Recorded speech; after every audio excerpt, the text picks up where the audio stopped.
Hello ladies and gentlemen, and welcome back to a new type of league here in RENNSPORT. So it's not a RENNSPORT community event, nor is it the RENNSPORT Community League, because today we are on the Nordschleife, because it's the RENNSPORT Founders League.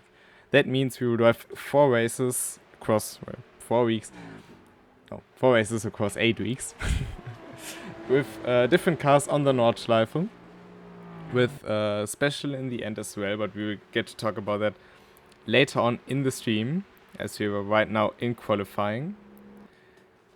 And yeah, I'm not alone here today because I'm joined by Tim Ireland for today's race. Hey Lino, how are you today? Alive, you could say that. I think that's always kind It's a of good start. It's indeed a good start. And I'm trying to figure out why something doesn't work as it should. We are right now, of course, in qualifying. That means there's no collision. No matter what you see with cars being inside of each other, they can't see each other. No, they each have their own little version of the Nordschleife to do their laps on, but we can see them all just for comparison's sake. So it's not like we've turned collisions off or they're just ramming into each other. Don't worry about that. And apparently they can see each other, but they cannot ram each other. Yeah. But that's just the challenge that comes with it. And yeah, as we said in qualifying right now, your time doesn't get invalidated. You get a slowdown when you leave the track. At least that's how it's supposed to work. And we are right now watching Leon Schampach, one of the drivers we haven't seen all too much so far. We have a couple of new drivers, quite a lot of different drivers, and apparently the laps do get invalidated. But we will get that cleared out for the next event for sure. But yeah, as said, lots of new faces, lots of familiar faces, and I mean, you have commentated with me on the first race we had on the Nordschleife, right? Yeah, I did, yeah. What do you expect for this one, as it's still a bit different? The distance is a bit different. We don't have 75 minutes instead of 60. Other way around, we have 60 minutes instead of 75 like last time. It's not nighttime yet. Last time we started in the night and ended in early morning. This time we will start at 6 p.m. in-game time with the 6 times multiplayer. So we will start around, well, 12 a.m. or, well, 0 o'clock, midnight, however you want to call it. Many different ways to say that. But yeah, it's of course very different from driving in the dark to switching into the dark during the race.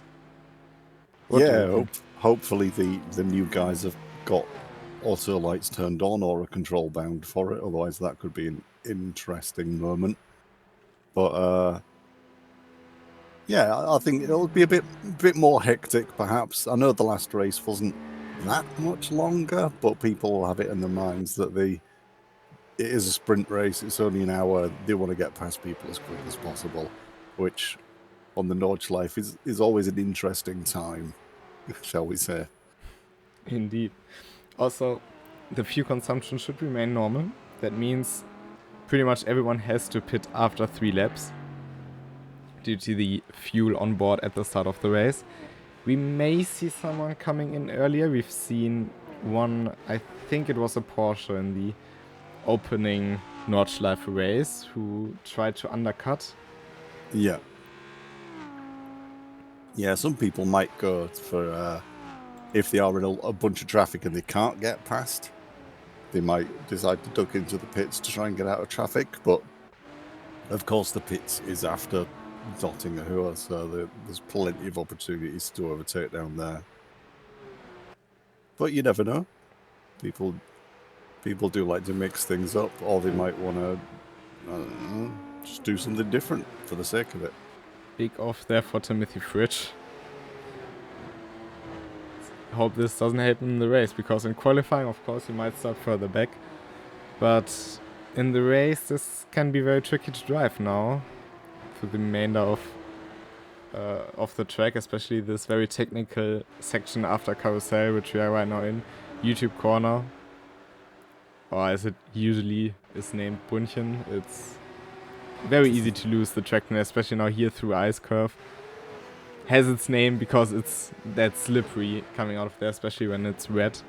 So there's a couple of spots on this track that can really throw you off if you are not on your A game. We have been running a few Founders events in the daily servers on the on Notch Life, so and most people at least have a passing knowledge of it from one sim or another, but it does always like to throw up a bit of a curveball. It's an interesting track to drive around when you're trying to battle with traffic and the track at the same time. So I'm sure there'll be some under pressure moments.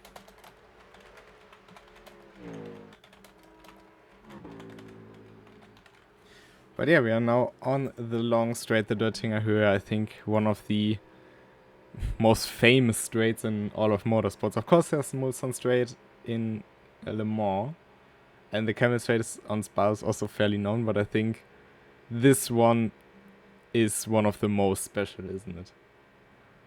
It is a huge straight. You can't deny that. And the kink just after the Bilstein Bridge isn't too bad normally, but if someone's side by side with you, it can get it pretty interesting. And of course, you've got to step on the anchors really hard before you come in to finish the lap. So it's got the added thing of most big straights of being you don't want to let off, but also you don't want anything to go wrong, but also it's a really good overtaking opportunity. You know, we see them coming in across the line.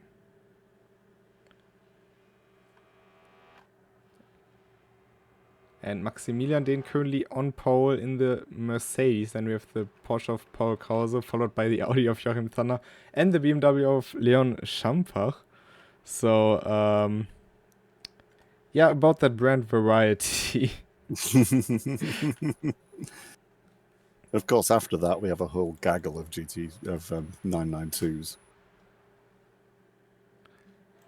Yeah, indeed, the Porsche, as usual, is fairly popular. But we have a good mix of cars today, actually. I mean, we know that some of them are very tricky to drive at the moment in the current state. But still, people do relish the challenge of driving a Porsche, though, don't they? And it does sound fantastic with the sound update. Indeed. I mean, it just ever or all the time improving. So yeah, after each update, that's basically I forgot to speak English. Like after each update that affects a certain car, it's always worth a retry, since it's always changing quite a lot in a way, as we now get ready for the race to start. But yeah, I think it will be very interesting with the order in the grid we have right now, because we have a couple of faster guys a bit further down the grid than we would anticipate. Definitely, yes. And we do have Tim Schroeder at the back there, which we all know he's got a lot of patience. He's going to be calmly going past everybody on his way towards the front. Dominic Ladler's further down than you expect him to be right now as well, so he's going to be making some moves. But it's Maximilian Dehn leading them across the line on pole position. And we go green for the first race in the RENNSPORT Founders League. They pull the trigger now, and Maximilian Dehn with a great start here in front of the competition. And also the BMW, I think that should be... That's Leon Schampf, I think. With a good start. Going for an immediate undercut on Paul Krause there, but I'm not sure he's going to have enough grunt. He will have the inside in the next corner, though. Behind them, it's Ladler and Thunder side by side. They've been side by side on the Grand Prix circuit a lot recently. Tim Schroeder already up to 6th from the back of the grid, so he's making big moves already. But Maximilian Dehn up front already with a 2-second advantage. He's trying to get as much of a gap out of this as possible, because of course every second he can gain now on the likes of Ladler, Thunder, Kuppel and Schroeder, he will have in spare for later on in this race. Yeah, and if they can get involved in some dogfighting early on and let him have a bit of a lead, then he's going to take it. Oh, around the outside, Ladler around Schampach. That was a beautiful move. You don't see that very often in that turn. No, it was a good move. It was, well, it was a good and safe move by Ladler there. Always good to see. Tim Schroeder following Kuppel into the Vedor chicane, but he's not going for a move here. That would be a bit optimistic to say the least. But as we now enter the Nordschleife for the first time, it's Maximilian Dehn leading them the way. Dann this is Sabine Schmidt's curve. Of course named by the legendary Sabine Schmitz.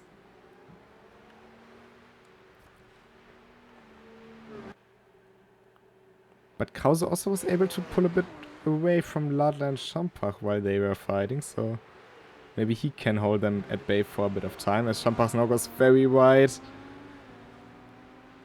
Loses 3 spots maybe across 3 turns. Yeah, I think so. Although it means he doesn't have to put up with the king of flashing headlights, Tim Schroeder. Well, that's true. That's the... I really think it looks gorgeous, the green hell livery on that Mercedes. It is a very nice livery. And of course apt for this series. I mean, yeah, I think there's nothing that fits it better. Of course, if you were at the RENNSPORT Summit last year, you could see that car in real life, because they had it on display there, alongside a carbon fiber M4 GT3. Oh, as in front, that's Paul Krause going off in Arenberg. Only lost position to Dominik Ladler, but I think Joachim Thunder is trying to have a slice of cake here as well. Yeah, he did well to keep it out of the barriers as much as he did, but as he has a little journey into them there. I mean, you usually don't overtake in Foxhole, do you? No. Oh, and Dominik Ladler's also off in... What the heck? I mean, yeah, I don't know, force can be tricky to break into, but Dominik Ladler has surely done enough laps around here. Maybe got... Yeah. But as we were saying before the broadcast, it is pretty hot everywhere, which is going to be affecting people's concentration. So maybe one of the rare lapses of concentration from Dominik Ladler there. Indeed, it's, at least in Europe, fairly hot at the moment, so... Of course, if you now live in countries that are by nature a bit hotter, you're gonna be like, what are 30 degrees? But for us here in Germany, France, UK and whatnot, it's not the easiest. Yeah. But here we go through Werseifen. It's still a close train from about 3rd to 5th. But also further behind, Timothy Fritsch making moves. Started a bit further down, but we know he's a very consistent driver.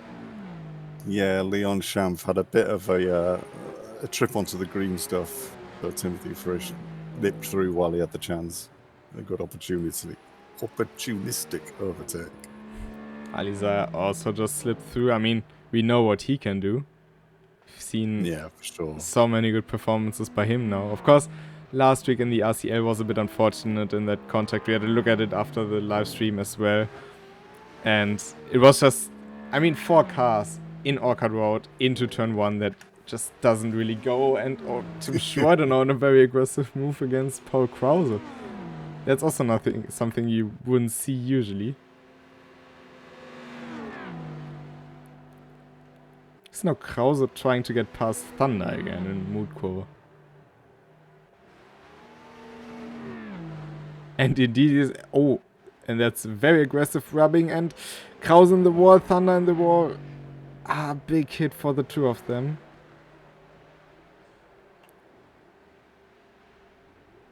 very unfortunate for the That's- both of them. Oh. Oh, Thunder just moving at the wrong time there. I think Timothy Fritsch tried a bit of a spin later on as well. Seems like Fritsch gone through and Saar also gone through. It was the BMW of Johnson or Schampach maybe. Krause losing it out of the carousel.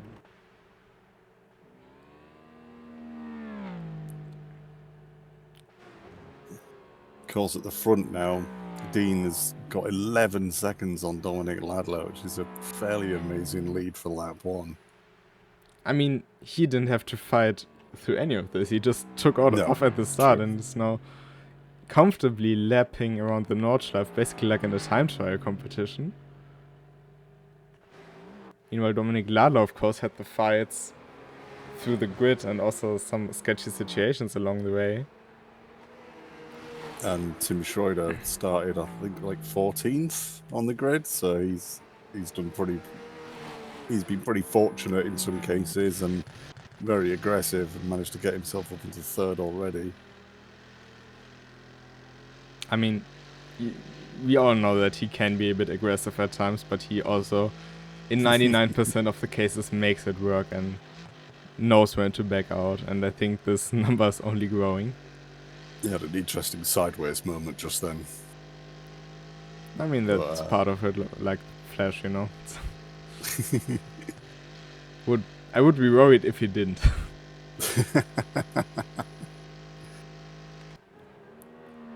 But yeah, about the situation between Thunder and was it Krause? I think it was Krause. Yeah. Hard to judge because of course it was a very aggressive move, but they kind of leaned into each other too much, and then it just everybody tops the other one, you know. And I think they're gonna both look at it after the race and be like, maybe I could have something different. That's part of the learning curve in motorsports. And they've got 50 minutes of racing to cool down. They've got to put it out their head, at least for now. So maybe cooler heads will prevail by the end of the race. But Joachim Thunder right now is hot on the heels of Tony Johnson. Paul Krause slipstreaming with Timothy Fritsch there doing the slipstream train, bump drafting down the Döttinger Höhe. That's easy, 277 kph or something. The 8-wheeled Porsche. Look at the delta, how much they're gaining. With each spot they're gaining easily a 10th. Oh, side by side through Tiergarten. Fritsch in the wall, can he save it? Yes, he can. Luckily for him, there's no damage yet. Well, not activated in the events. So there is damage, of course, in the game, which you can experience, but... So Thunder got past Johnson. Yeah.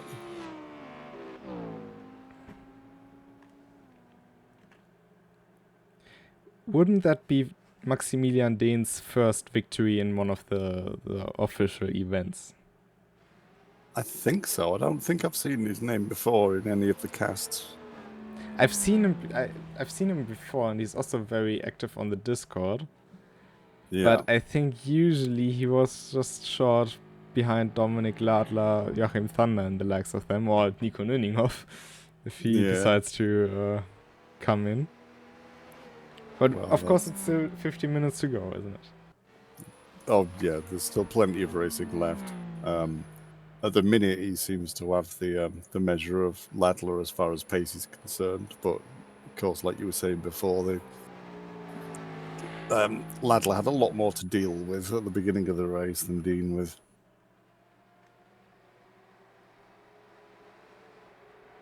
Because Dominic Ladler right now still has something to deal with right now, which is Tim Schroeder rapidly approaching him.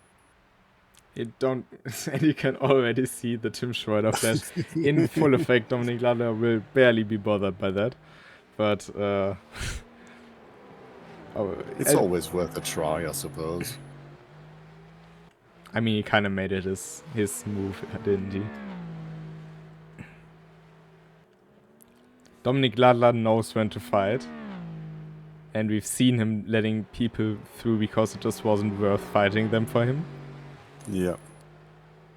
And Tim Schroeder is just flashing everyone until they give way, or he finds a way through. It's basically one of these two scenarios that can happen now.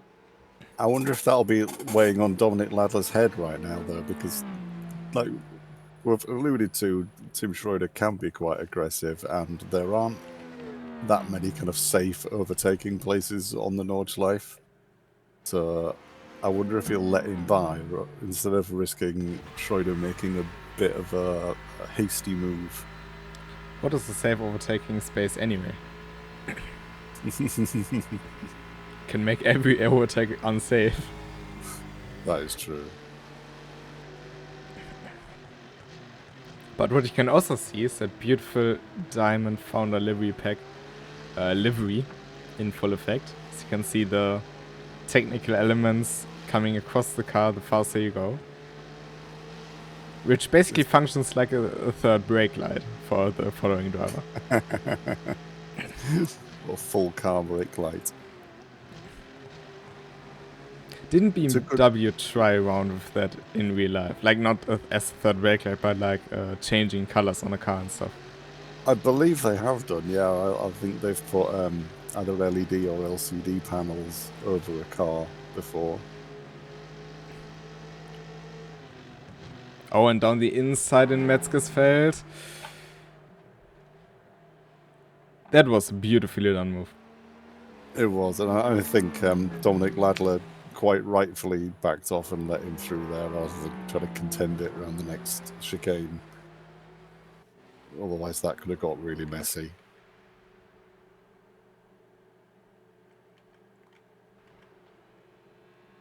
I mean, Metzgersfeld is a place where you can overtake, of course. Yes. It's quite easy with multi-class. Of course, you still have to be aware of the other cars, but overtaking a car of the same class, it's definitely a challenge. You have to have a good run out of Adenauer Forst. And then just hope for the other guy to not cut you off into the turn, because... Oh, Alizaya with a big moment here in Verseifen. That's unusual. That was a lucky impact that damage wasn't turned on for, because he went straight into the corner of that wall. Reminded me a bit of the crash that the two Phoenix Audis had, I think 1 or 2 years ago in the Nordschleife Langstrecke-Serie. Where there was a bit of oil and they just slipped straight across the curbing. Looked basically like that, even though in this case Alizaj probably braked a bit too late and too much into the ABS. It can happen, especially when you've got a Joachim Thunder behind you, rapidly approaching.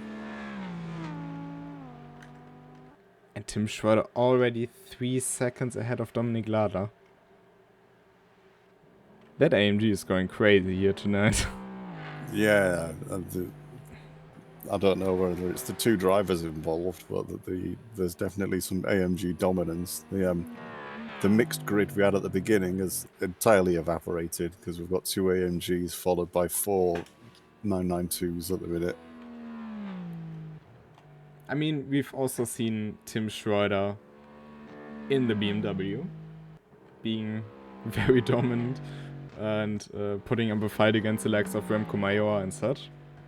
Oh yeah, he's definitely taken. It took him a while to get used to it, but he's definitely taken to the AMG pretty well. Yeah, I think in general he's a very front-engine car driver, because he drove the Porsche in the Spa race multiclass, I think it was, and he was not happy with the car, not at all. I mean, of course, it's a very different car behavior, and I think he does like the oversteer, but still flowing through the turn. If we take a look, if you pay closer attention to how the cars behave through the turns, you basically have more or less 2 types of cars. We have the 2 AMGs, for example, or the BMWs, who are more front-engined, or front and mid-engine, but we had that discussion so many times now. Anyway. They flow through the turn, basically. You steer in, keep it smooth, and keep the momentum of the car fairly high. With the Porsche and the Audi, though, you have the engine behind the driver. You have the weight more on the rear axle, more so on the Porsche than the Audi, of course. but you drive it a lot more aggressive. You dive into the turn, you rotate the car as fast as possible and straighten it up to use the traction to get out of the turn. It's very different to drive. And there's usually with every driver a driver type. Some of course can drive both perfectly, but usually you either prefer front engine cars or rear and mid engine cars. Yeah, I'm okay with a mid-engine car, and I enjoy driving a Porsche. I'm not fast with any of them by any means. I think front engine is a bit safer for me, so I tend to drive front engine cars more. But yeah, I totally agree. Yeah, of course, that's also part. I'm not good in front engine cars. I can be honest in that. Even though everybody always said that, for example, the BMW cars are usually a bit easier to drive than, for example, the Audi and Porsche, I never got the hang of it. Even though I really tried, but I always felt way more comfortable. Way more comfortable in the Porsches and Audis. Just because I preferred having the car a bit more twitchy and V-shaping the turns, so I basically don't have to keep it steady for so long through a turn. Yeah. Because that also requires a lot of feel, which Tim Schreider definitely has, by the looks of it. Dominic Ladler going into the pits already here. Indeed. He's maybe going for that earlier stop, trying to... I'm not sure if he will undercut Tim Schreider, but if he has overheated his tires a bit, this might be a good chance to cool them down. Yeah, well, he only put fuel on board, and he's quick stop and he's back moving, so he's definitely not changed tires. Got one of the other AMGs coming into the pits right now as well. It's Isaiah. I mean, for him as well, he also struggled quite hard during this last lap he did. But Maximilian Dehn up front, he's still taking time out of Tim Schreider. He is very much so. His last lap was an 8:06, whereas Tim Schreider's... And we all know Tim Schreider was getting maybe a bit held up by Dominic Laddle there, but his lap was an 8:17, so Maximilian Dehn taking another 11 seconds out of him in that last lap. He is definitely setting the pace right now. Dominic Ladler came out in clean air. How about Alizaya? He also seems to have about 10 to 13 seconds of clean air in front of him. It's of course always very crucial coming out of the pits. Of course Ladler has Joachim Thunder in front of him, but I don't think that Thunder's gonna really fight that, is he? No, I don't think so. He'll have seen Dominic Ladler going into the pits, so he knows that Ladler's pitted and he hasn't yet. So, and he's got a fairly decent racing head on his shoulders as well. He'll maybe realise that there's no point fighting that and just let him go, try and stick on his back wheels. Meanwhile, it's also getting a bit darker. We are approaching sundown. Or sunset. There's so many different words depending on where you come from, isn't it? There are, yeah. But yeah, it's just gone at 8 o'clock game time, so it's starting to... The shadows are definitely pretty long. I think we've got a little bit before it gets properly dark, but in some of the darker sections of the track, it's definitely gloomy. I mean, especially with the likes of Kesselchen, where you have the trees all around you. Basically, in a bit of a ravine. Here, through the exit of Metzgesfeld. And Kallenhardt. And then you have like these short bursts of light in between of them. In the game, I don't think it's much of an issue, because you can just... You can basically tune the monitor's brightness, and maybe some of you have heard from esport players basically always doing this for the longer endurance races. Turning up the brightness at night and turning it down at day. Yeah.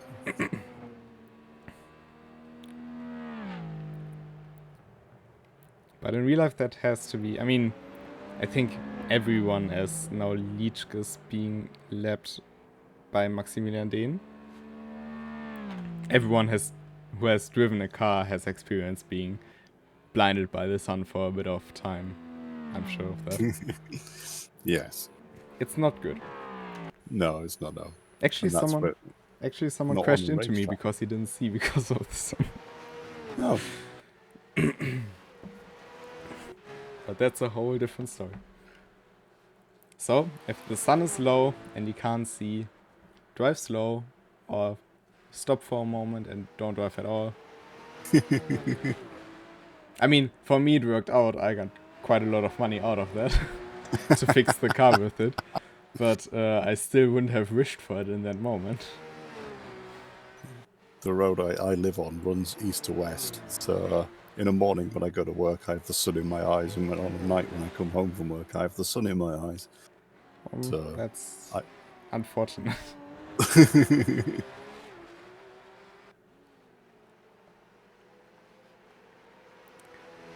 But yeah, right now, Maximilian Dehn is still building up an advantage. Nearly 30 seconds to Tim Schreiber. He can basically pit for tires at this stage. They have to come in at the end of this one. He's done 2 purple sectors at the beginning of the lap, but then he had a little bit of traffic and he's maybe taking it a bit more conservatively. He's just been doing red sectors since then, but he's got the gap. He doesn't need to try too hard right now. Schreiber on the other hand is trying everything he can, but is going over the limit ever so slightly. And it's not like Tim Schreiber. I mean, he's still quite far ahead of his competition, in all fairness. Yeah, he is, yeah. But Maximilian Dehn today is just on a different level. For sure. I don't know what he had for breakfast, but I think I need some of that.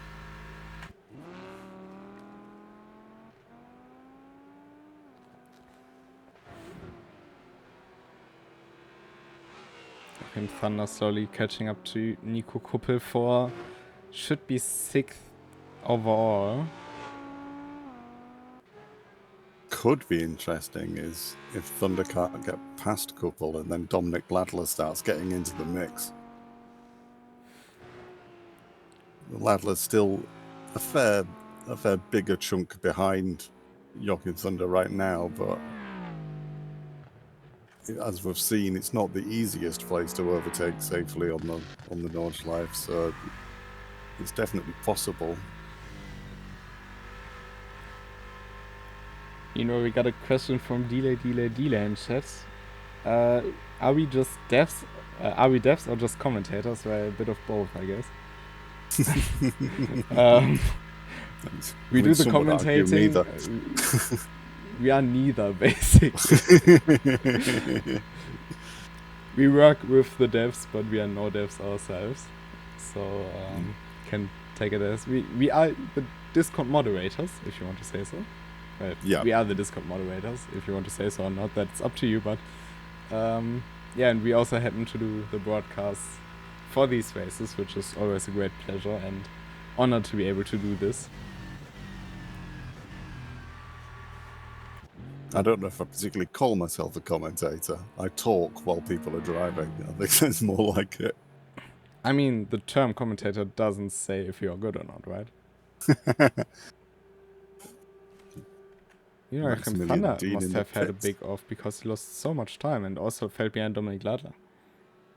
Oh, yeah. Unfortunately, that any hopes dashed for everyone else because Dean is not taking tyres. He has not done a Lucas Bender move.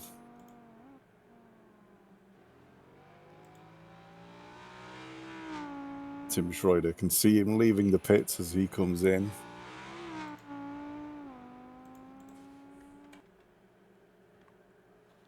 I mean, it's always quite frustrating, right? You enter the pits and see your closest rival coming out of the pits in that moment already. Yeah. Predictably, Tim Schreiber also not taking tyres. Timothy Richmond, right? Also after that moment he had in the first 2 laps. Is in 4th right now. That could also be. I mean, that's what he really showed in the RENNSPORT community leagues. How consistent he is and that he can score points with that. Yeah, for sure. He's made a good comeback. He had some interesting moments at the beginning, but he's definitely making the best of it now. Meanwhile, now Dominic Lala across the start-finish line. Let's see where he will come out. That in front of them. That's Paul Krause. So he's coming out in 4th. He might be in a bit of a better position in terms of his groove now, though. Nico Kupel is changing tires. As is Joachim Thunder. I mean, in his position, maybe the better choice. He doesn't really have anything to lose. If he changes tire, if he doesn't change tire, he does risk losing a lot of stuff. But Maximilian Dehn, 36 seconds in front of Tim Schroeder after the pit stops. Yeah, it's a big barrier to overcome for Tim Schroeder. But we can see the lights turn on around the track. There are not many of them, but they are there.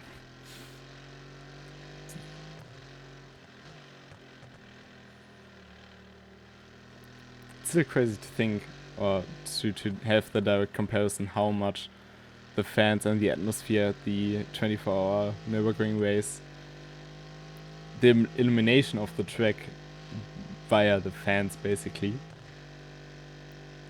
Yeah, like how much it adds to the amount of light that there is. Big sideways moment there for Dehn through Flugplatz. But yeah, of course, in the COVID-19 years where you didn't have that, it was pitch black, wasn't it? Yeah. We have a couple of back markers who've been struggling a bit with pace. So that'll be an interesting turn of events for them when it starts getting properly dark. Leachka is stationary in a very peculiar situation. Not sure what happened there.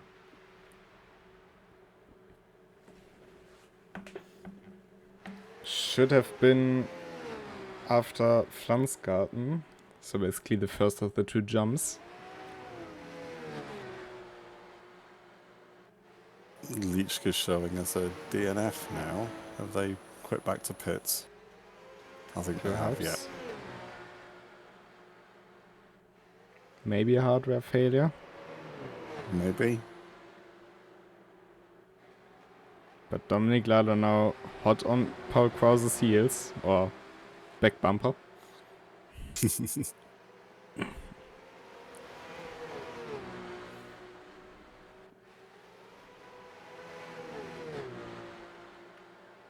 course, with him having the diamond livery, you can see just how quick he's going at all times.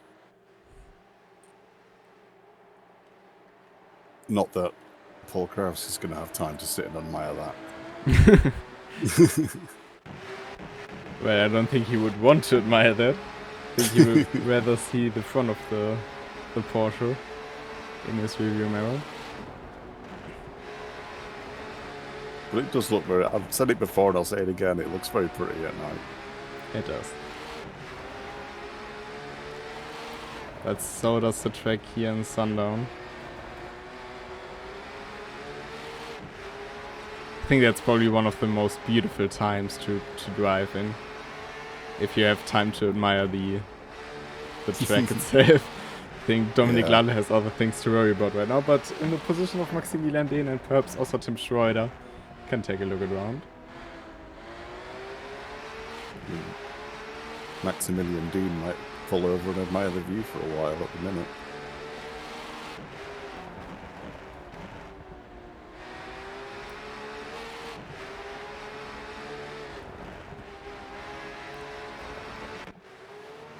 Paul Krause is having a good pace here, isn't he? Yeah, he seems to have pulled away a little bit more now.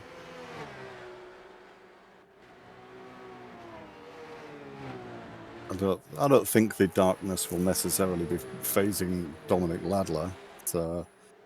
He's maybe just dropping back a bit and letting Paul Kraus have a bit less pressure to make sure it stays clean until he gets to a decent overtaking position, or Paul Kraus is just faster through this section of the track.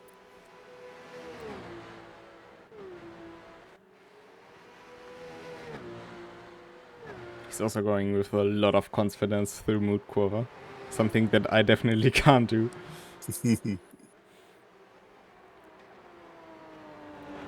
I don't think I can go through any corners with confidence on the Nordschleife, to be honest. Except for the ones on the GP track.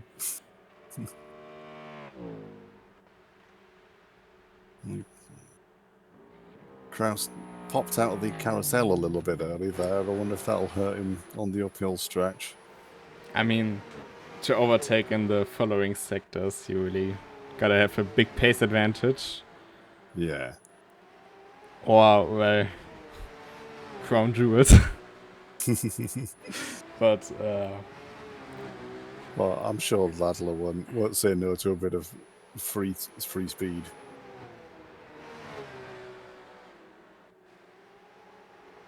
was a bit wide here, though. Through Wippermann.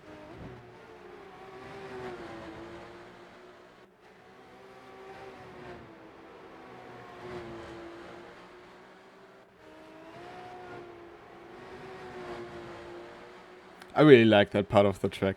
When I used to play it on my PlayStation 2 back then in Gran Turismo 4, I never could get my head around. I didn't like it, and then I started driving it in different simulators, and I just fell in love with it. Not gonna lie, it's so beautiful to drive. I wonder what it feels like in real life, though. That is still something to find out. I heard it's very, very much fun to drive in low horsepower cars, because you just basically drive downhill all the time. Yeah. Make you feel like your car's going a bit quicker. Not only a bit. I mean, the run up the hill through Kesselchen. That's probably going to be painful. Not sure what it's the most painful for, though. Will it be your ears, the car?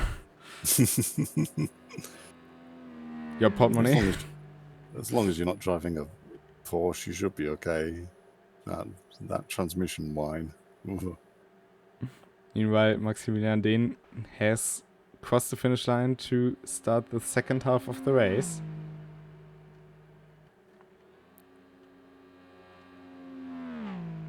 And Paul Krause 5 seconds ahead of Dominic Ladler. Yeah, he definitely lost out there. I think he was waiting all the way round until he got to Dottinger for an overtaking attempt, and then he just made a little mistake before he got there and lost his chance. Meanwhile, Alisa is hunting down Joachim Thunder.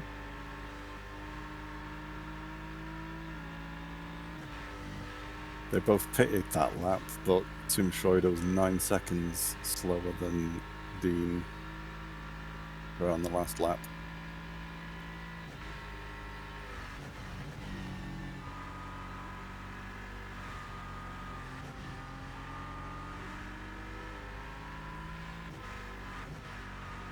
Dropping down to the small carousel here. Alisa didn't really get the run he needed to attack Joachim Thunder on the Döttinger Höhe.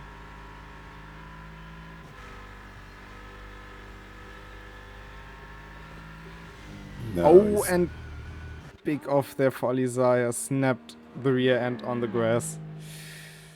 Managed to hold it, though. He's going to lose a bunch of time, obviously, because he's on Döttinger, but it was a good effort to hold it. Yeah, spin would have cost way more, that's true.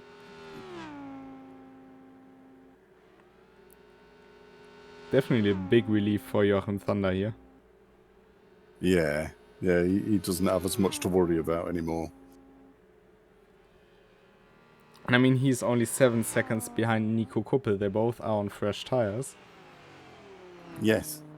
Yeah, for sure. I've completely forgotten about the tires. And basically we went full darkness now. You had 4 laps to learn the track, now you have 4 laps to drive the track. Or relearn it because it's dark. Depending on your level of I mean, I've heard of people using shadows as braking markers. If I can give you any advice on how to race a car, don't use shadows or any other stuff that can change as braking markers. It's not a good idea. Especially when time's advanced, because they move even quicker. Yes. I mean, I think it's even worse if they move slowly, because then you brake 5 meters later, but those 5 meters basically are difference between nailing the corner or ending up in the catch fence. Yeah. So, use solid objects. I think there were also some stories about drivers using in real life flags or like some fan stuff as brake markers. Okay, yeah. And where at some point the fans took them and put them somewhere else. And then you approach at the corner at 250 kph or something and your braking marker is gone. Might also not be the best of situations to find yourself in. Try to use permanent things. Oh, Dominic Laddle is there. Oh, in a collision with Paul Krause, who was off. They're both resuming, and also Paul Krause is letting Dominic Laddler through, so very fair play from him there. Oh no, it wasn't Paul Krause. I think it was Timothy. No, it wasn't Timothy. No, Timothy Fritsch is also driving. It was Pierre Colbeck. Oh, okay. Who spun on the inside of Arenberg. I think he spun as Krause was going past him, and then had a bit of a nasty rejoin as Dominic Laddler was catching him.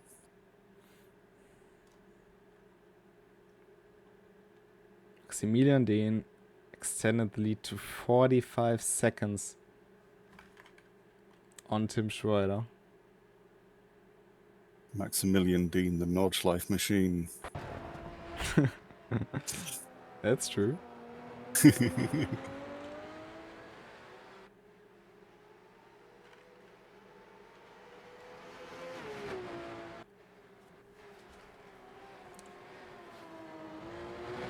I mean, the Nordschleife is probably one of the tracks that has the most specialists, if you want to say it like that. Oh yeah, for sure. Nobody's a Silverstone specialist. No, nobody's like, I'm gonna practice Misano until I'm the best at it. Everybody wants to be best at the Nordschleife. And there are people that do a lot of laps on it. I mean, there are whole communities. I once was part of one that focus on the Nordschleife. They should do race at other tracks, and the community I was part of also had some very great racers all around. They could beat a lot of people on very different tracks around the world, but put them in a car, any car on the Nordschleife, and they are on the next level, putting it up to esport guys. It's just unreal how much difference that is, and it's of course because experience is just worth so much on this track.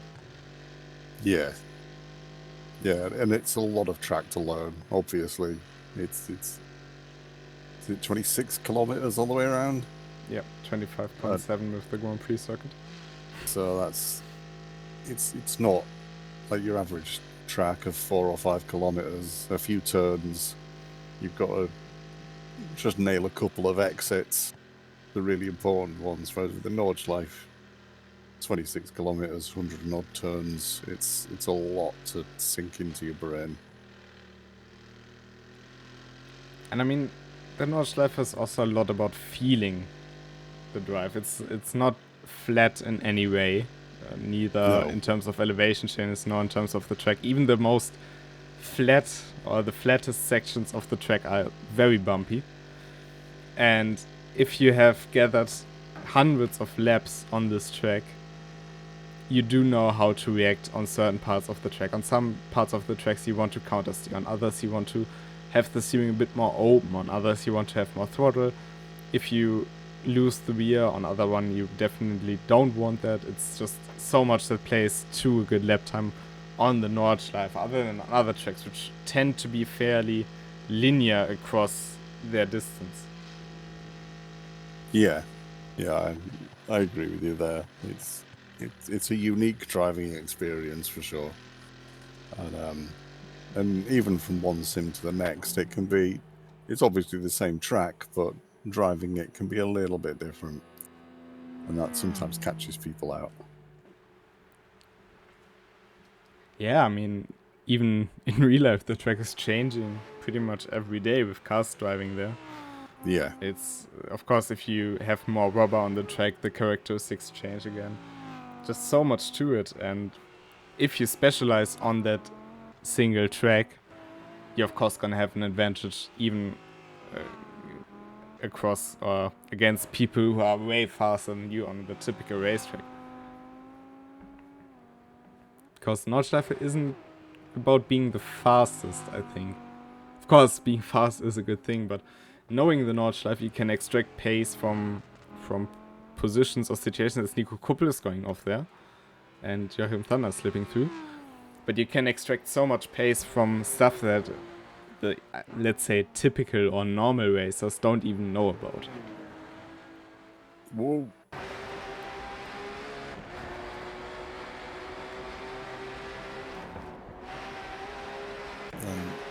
Just after he got past,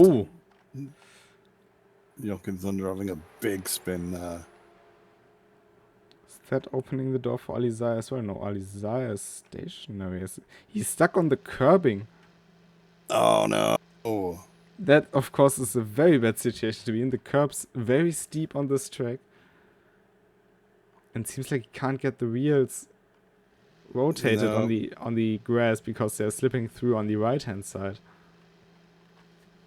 Yeah, he's lined up right with the curb along the undertray of the car there, so it's the worst possible situation to be in. You have to be very unlucky to be in that situation. Yeah. It doesn't mean that it's never happened to me. Well, not on the Nordschleife, but on other tracks. I also remember in a KCG race we had once at Laguna Seca on a different platform. One of the drivers who also drove a Porsche, but the 991.2 GT3, in the corkscrew, he managed to beach the car on the front and on the rear splitters. Basically having no contact with the rear axle with the ground at all. Oh, nice. It wasn't so nice for him in that moment because he was fighting for a podium, but it was very interesting to look at the very least. Joachim Thunder obviously massively overheated tyres after that moment. He had another little spin, but he seems to have got it under control now, and he's back moving normally. Alizai here seems to be moving as well. So he finally managed to get off that curve. I mean, he now has a BMW to hunt down, but 30 seconds is quite a mouthful. Yeah. I'm sure he's going to be not happy in the slightest about what just happened. But hopefully you'll see the funny side of it eventually.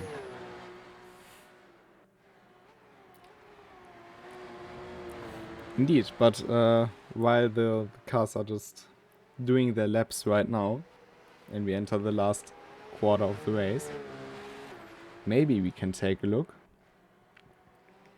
at the seasons and how this is working, because I don't think we have today.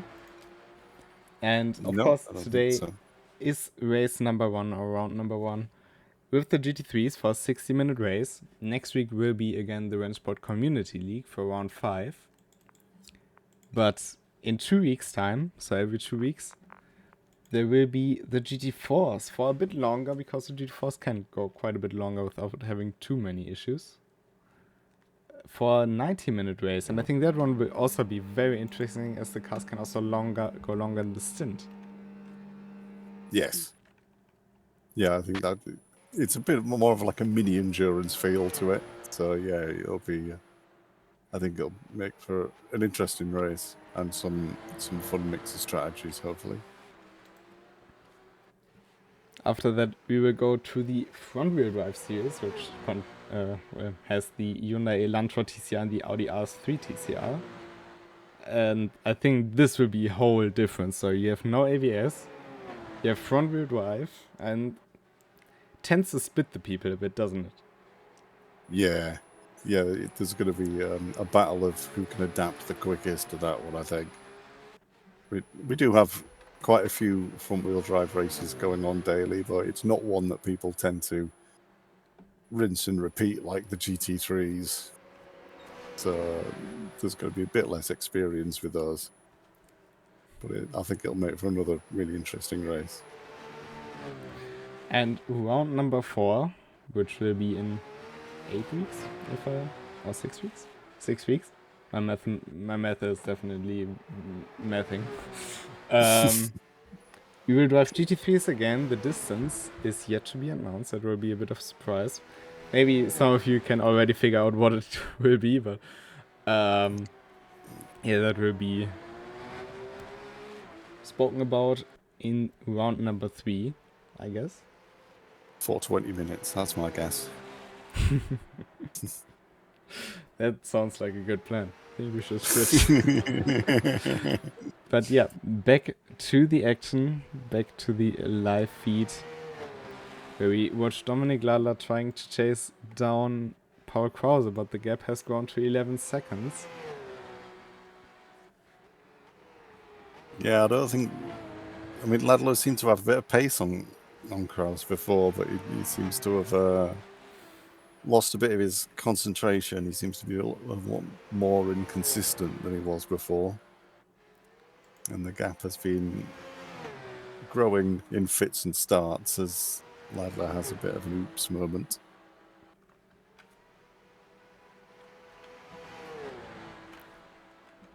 And he's got plenty of space ahead of him, behind him, to Timothy Fritsch. So I don't think anyone's particularly worried about getting overtaken on track at the minute. It's just going to be a matter of survival for the next 10 minutes. Indeed, so it will be, I think, 2 laps to go if I didn't miscalculate that. Because we are expecting 8 laps.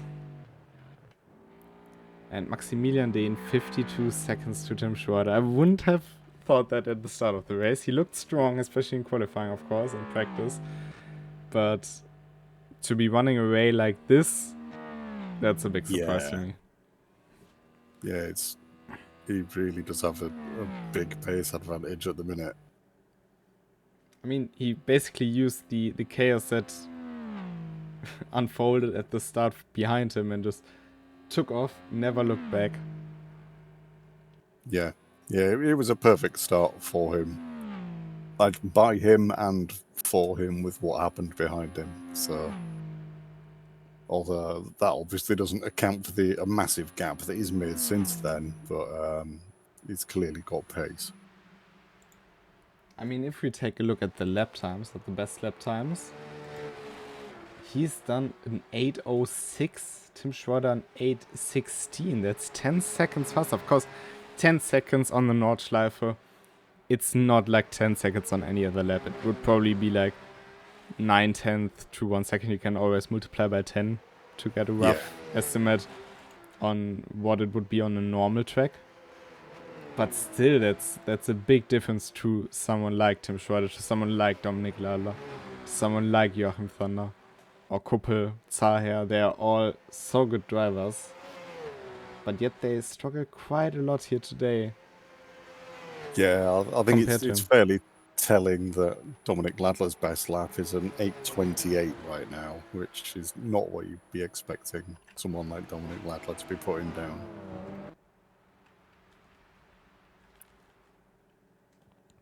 I don't think we have seen a mistake from Dane as well. I mean, we have seen Tim Schroeder being off the track here and there. We've seen, of course, Dominik Ladler and Krause, Thunder all in there. Respectively, we've seen Kuppel being off, which is also a bit unusual. I think Fritsch didn't have a major mistake on his own, just caught up in the fights in the start. But all that really shows how much it is to being good on the Nordschleife. Yeah. Yeah, he's been putting some practicing, and he's clearly showing it with the times he's doing and the consistency of his driving. I may have commentator cursed Timothy Fritsch there for a second.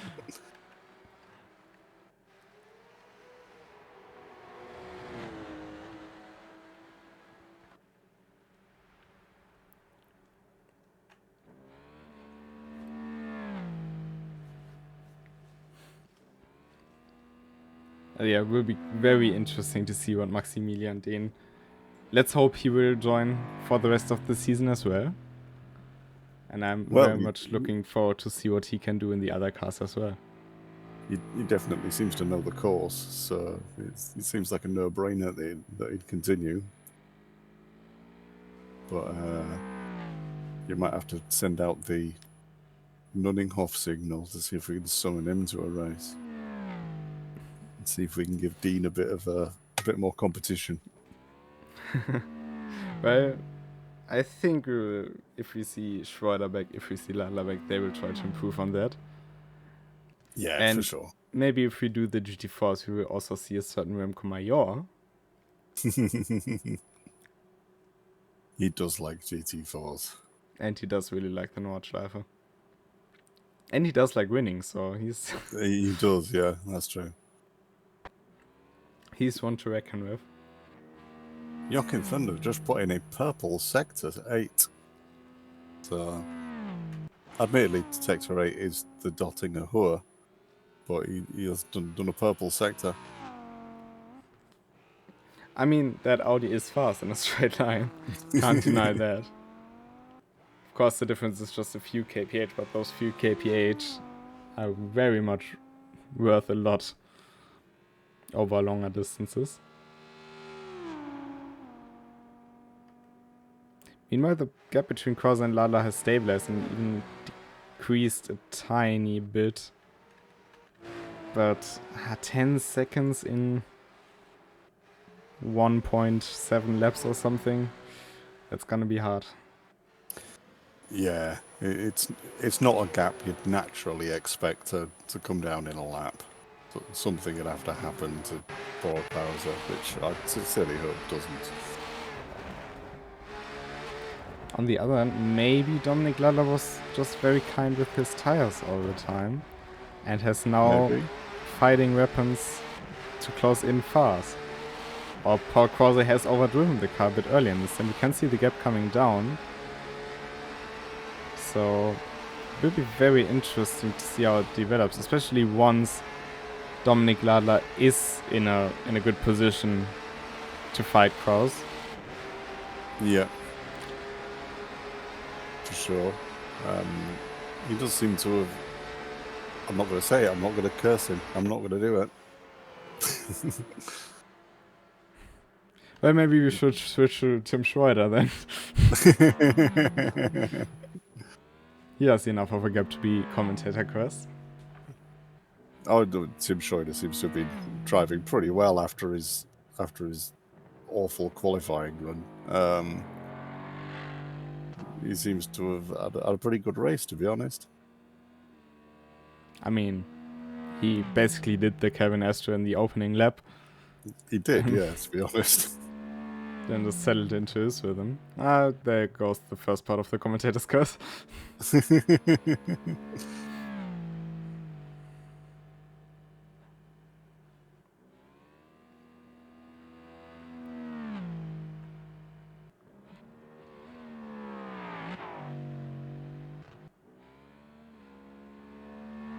I mean, even if he would have started on the front row alongside Maximilian Dehn, do you think with the performance we have seen from both of them during this race that he would have had a fighting chance against his AMG colleague? I mean, a 60-second gap kind of says it all, really, doesn't it?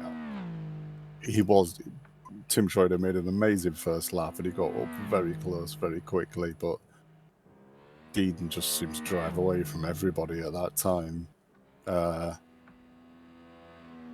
know Tim Schroeder's been away from his computer a little bit recently and has only kind of recently come back. So he's maybe not had as many RENNSPORT laps on the Nürburgring as other people have. And he's not going to be happy with his performance, even if he has come second, I think. So, I mean, he still can be, though, so let's be real with this one. He can, but he's not going to be happy that he was 10 seconds a lap slower than someone else. He doesn't like being slow, so I'm sure he's going to put a lot of practice in before the next one.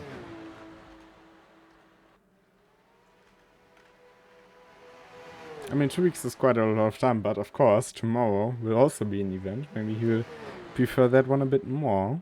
We will also talk about that after this race. Because tomorrow will be the RCE. The RCEs have been moved to Saturday to make way for the Founders League on Friday evenings.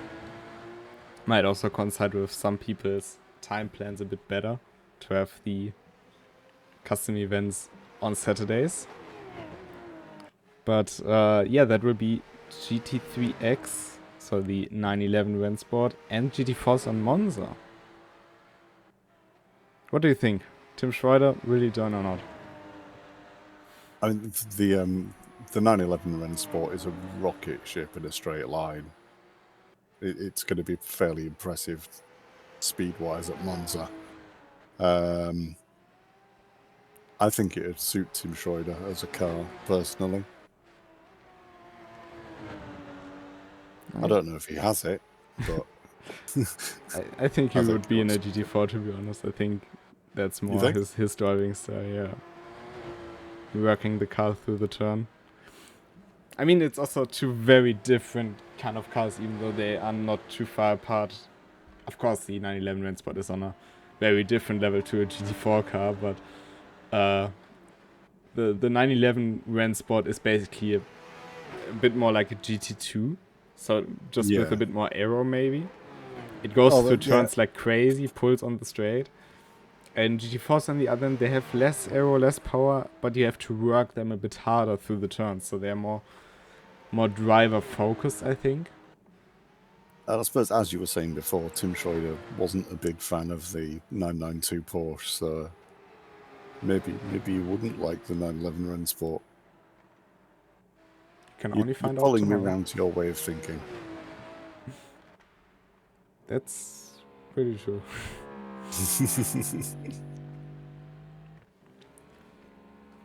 But I'm very much looking forward to tomorrow. I like all of those cars. I had a lot of fun doing the recording sessions for that. Can tell you that. Also did a Monza race in the 911 RENNSPORT this week, and was an absolute blast because you can fight with these cars so good. They have brakes very strong at the end of those long straights.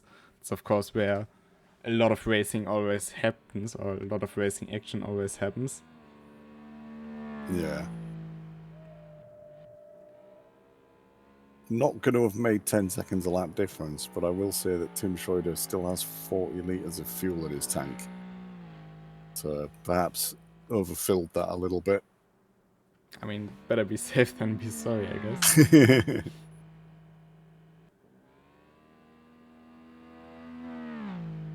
Speaking of being sorry, Tony Johnston is not got 40 litres of fuel in his tank by a long way. I think he might have to do a bit of a splash and dash on his way past. If he can get there. Depending on where he is on track, and it seems like he is at the carousel at the moment. Yeah. There we have him. It will be hard for him to make it back to the pits. I hope he's been lifting and coasting, and if he hasn't, he better start soon.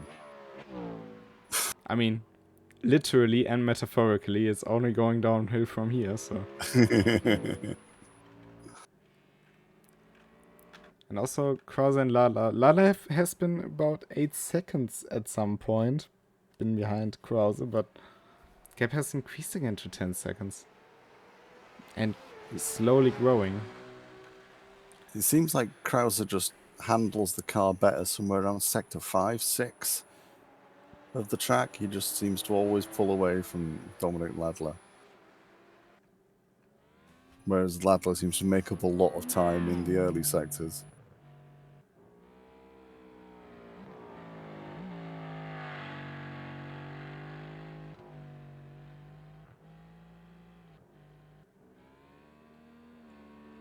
But we are on the final lap of the race. Maximilian Dehn going through Metzgersfeld for the final time. Still a way to go, so it's not quite safe yet, but it's looking very good from if you look at the map on the top right.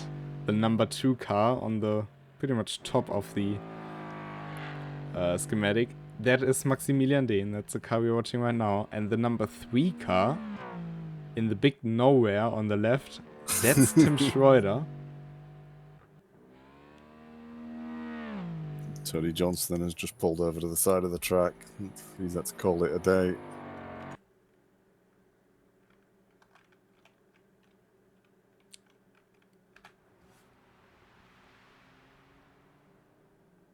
Maximilian Dehn will have a bit of a back marker in front of him. Should be Alexandra Brad.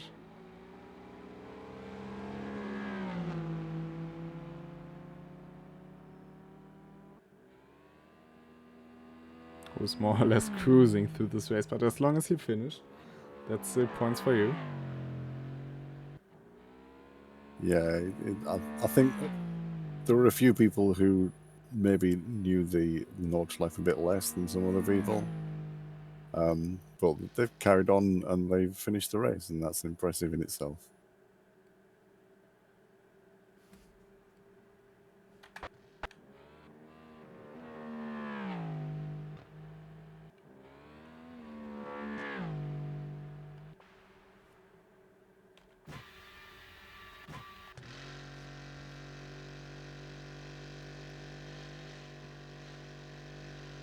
Maximilian Dehn, you can really see how confident he is by the way he's throwing it into the